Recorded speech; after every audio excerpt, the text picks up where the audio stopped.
Virexia, o maior país da história dos tempos atuais. Não maior por tamanho, não, maior por poder, força e essas coisas. Mas o que ninguém sabe é que Virexia já passou pela maior tragédia que um país poderia ter em sua própria história. Como Virexia chegou ao topo. Estamos no ano 1580, ano que um país sempre queria era ser gigante. Então povos de outros lugares vieram à procura de mais território sem precisar uma luta direta com seus vizinhos. Então iniciaram explorações ao redor dos seus territórios. E logo eles encontraram o continente de Eldon, que decidiram iniciar uma colonização.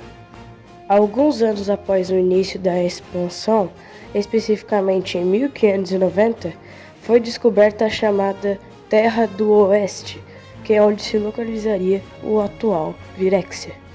Após a chegada do país Virênia na Terra do Oeste, eles descobriram a presença de nativos na região da costa, e os nativos receberam nada bem eles, o que fez Virênia guardar um rancor contra esses nativos.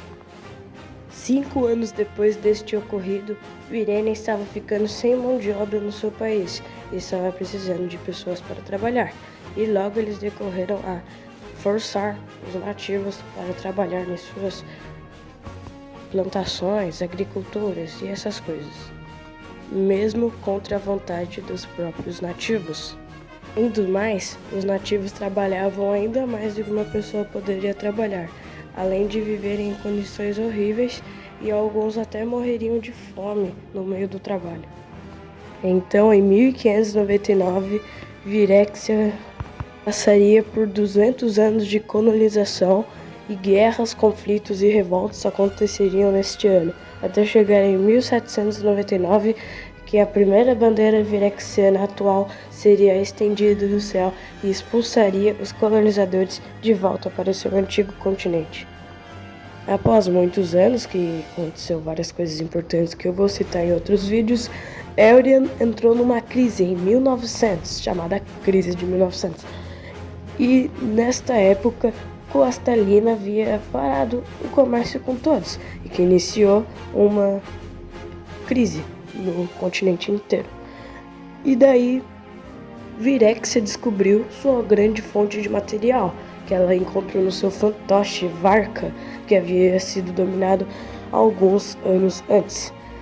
E assim ela inicia a Revolução Industrial, que revoluciona o mundo do jeito que eles vê as indústrias, as coisas, e logo começaram a surgir mais fábricas, mais coisas assim, e que aí fez Eldon crescer ainda mais e superar a crise, acabando com o plano de Costalina. Alguns anos depois, ocorreria um conflito entre Costalina e Virexia, que ainda vai ser citado.